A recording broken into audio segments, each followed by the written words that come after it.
Rasululloh, ashhadu la ilaha illalloh va ashhadu Muhammad abduhu va rasuluhu. Assalomu alaykum o'rtoq ahillari. O'zbek tojiklar, bugun yana bitta video qilishim kerak. Yangi kam bo'lib qoldi. Hozirroq gapim shuning uchun nima demoqchi edimki, Abror Muxtor Ali bilan yangi tojik yangi institutlarga o'qiganman, chet ellarga borib, baja qilib men qonuniy ruhiyachiman debdi. Shu haqida gapim chala qolibdi, o'shani oxiriga yetkazib qo'yay deyapman. Men yangi sen aytganlaringiz, senlar aytgandek 40 ta kitob, 50 mingta hadisi, unaqa umrim o'tmadi. Oddiy rabochiy umrim o'tdi, oddiy sigaret chekib hayotim o'tdi, yoshligimdan. Lekin Alloh taolo meni sayladi. Mahdi degani man, Mahdi degani hidoyat topgan degani. Agar senlar ishonsang, o'shanga, yangi Allohga ishonsang, Alloh meni sayladi. Men qanaqa qilib bilsam ham Nuh alayhisalomdan 1000 yil bilsam baribir inshaalloh g'oliblik men tomonga bo'ladi. Alloh taolo men tomonga bergan. Yangi 7 yil yoki 9 yil yashaydi, umr ko'radi, o'shanda boshqaradi, xalifalik qiladi deganda o'shanaqa yashab o'tsam inshaalloh menga berilgan bu. Men sizlarga shunaqa qilib aytamanki, Qur'on Karim, men sizlarga tochka qilib shuni aytib qo'yayki, Qur'on Karim bu oddiy pand nasihat xolosdir degan Alloh taolo aytganki, Qur'on Karimda aytgan. Bu pand nasihat xolosdir degan bu Qur'on Karim. Bas endi olarsizlar degan. Mana Qur'on Karim olishligim berilgan. Konstitutsiyalarda o'rniga olishligimiz berilgan. Bu yangi jin o'qib yurishimiz uchun berilmagan kasal. Men aytdim, yangi menda ham kasallik bor. Ukamga ham bo'ldi. Yangi u balani beliga yangi og'ziga tilni yopishtirib, mana shu taraflarga bor, tepa taraflarga, Tojikiston tarafi bizga chegara yongan Karoni Gulxas degan taraflarga, Ravot degan taraflarga odamlar bordi. Shuni olib keldilar, o'tan bor pullari ketdi, qancha o'qitdilar, yangi qasdaxonlik qildilar, nima qildilar, yaxshi bo'lmadi. Yaxshi bo'lsa yaxshi bo'lib ketadi, Alloh xohlagan kishi yaxshi bo'lib ketaveradi. U yangi yotibdi, yangi nima uchun aytmoqchimanki, bu Alloh taolo jinlarda ham, insonlarda ham sog'aytirish, bashaqirish Allohning qo'liga, Allohning vaqti bilan yaxshi bo'ladi. Kimdir bir umr kasal bo'ladi, kimdir boy bo'ladi. Senlar aytganday yevreylar yo kimlar boy qilib qo'yadi Alloh, kimlardir kasal kambag'al qilib qo'yadi. Musulmonlar shular bor shayton qilib qo'yibdi. Ya'ni bir-biringizga tamassuhxo'r degan oyat bor. Ya'ni bir-birimizdan olish berish qilamiz davlatlar, millatlar, lekin islomga kelishlik buyurilgan.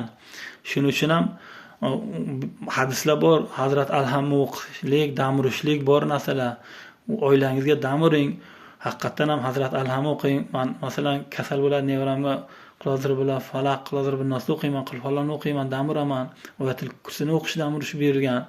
Lekin men shunday ko'rdimki, bir arab mullosini xuddi mana shu Tojikistondagi biznesmen Jinkashga o'xshagan, Jinkash yozgan o'sha yerga bitta telefonimga saqlanib qilib, bir 2 minut qilib o'zim bir 10-15 ta oyatdan olganmi, joysa 20 marta qayirish kerak, joysa 150 marta qayirish kerak, qanaqasidir qayirish kerak, o'qish kerak. Meni vaqtim ham yo'q, unaqa qayirib, o'qishib, baja qilib, unaqa kasal tuzatishga prosta men shuni bir senlarga bir gapirib video qilayman, unaqa ekran yozuv qilib demoqchi edim. O'shanaqa bu vaqtim ham yo'q, sog'lig'im ham yo'q, har bitta narsa tema haqiga kirib gapirishga. Senlar ruhiyani ko'raman, mana ruhiya ko'p narsa prosmotr bo'lgan narsa chiqib kelaveradi. Faqat ruhiya eshitadi, boshqa ruhiyadan foyda yo'q. Tinchlantiradigan bo'lsam, Qur'on shifoya rahmat deylar. Qur'on eshitsangiz yaxshi bo'ladi. O'shanaqa ruhiya degan narsadan uzoqroq yuringlar. Qo'llaringdan kelsa, ahli oilalaringga o'zlaring Qur'onni bilsanglar, o'qinglar, Hazrat Alham o'qinglar, Qulfollarni o'qinglar, Qilozirobin yangi Ixlos yordam so'rovchi Muvazzatan suralardagi yordam so'ralguvchi, panoh so'ralguvchi oyatlar, duolar, Qilozirabil falaq, Qilozirabil nos, chor qilam deydi. Masalan, Quliyal kofirni ham aytilgan, masalan, eshitganim mana bu oyatul kursini o'qib, dam uraveringlar, Allohdan shifo so'raylar, shifo Allohdan so'raymiz. Alloh taolo bizga shifoni beradi inshaalloh. Alloh taolodan shifo va rahmat so'raymiz. Men degan Ayub alayhisalom qancha chidaganlar, men eshitganman.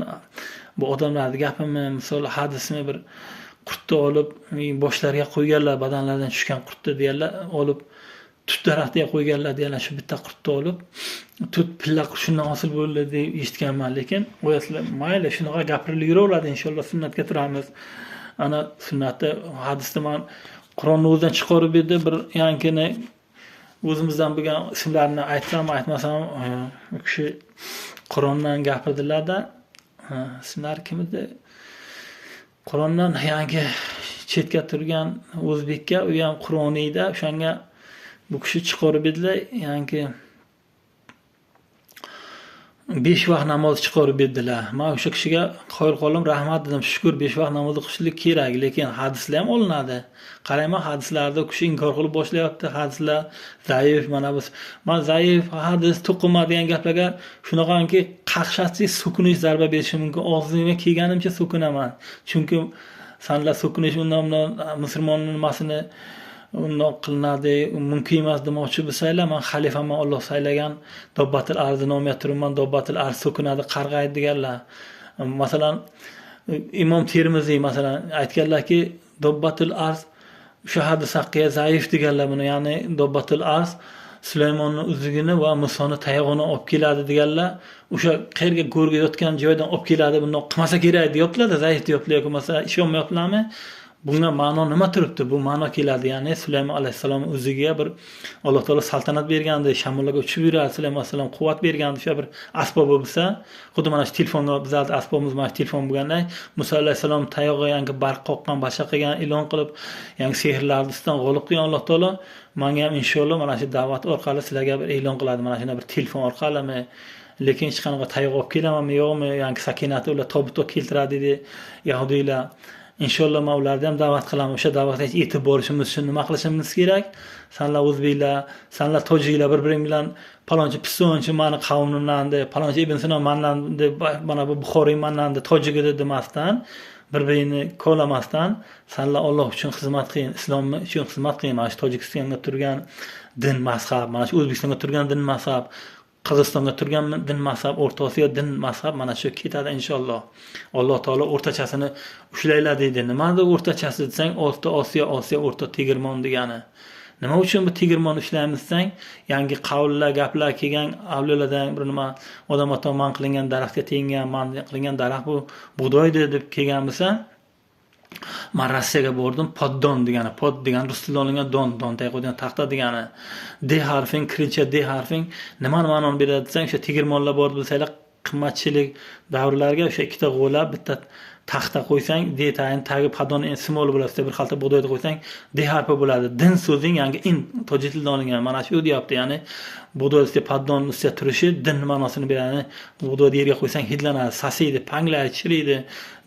Din bo'lmasa hayotimiz ham nima bo'ladi? Sasiydi. Bedin hech narsa yashab bo'lmaydi inson. Nima uchun holi Qur'onni olmaymizda, hadislarni olamiz? Chunki u kishi birinchi raqamli Rasululloh sollallohu alayhi vasallam Qur'onni, hadisni, oyatlarni ya'ni tafsir qilib berganlar u kishi. Ya'ni Qur'on Karimga hadisni olmasang nima bor?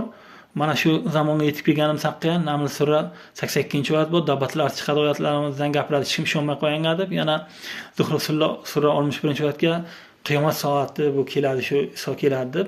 Buni tafsirlagan nima deb? Buni ikkovini ham dushmani kimdi? Ikkov kurashadigan kishi Dajjal deyilgan. Ya'ni Abu Hurayradan kelgan hadisga aytilgan quyosh nurdan chiqishi bir-biridan ketdan chiqadi.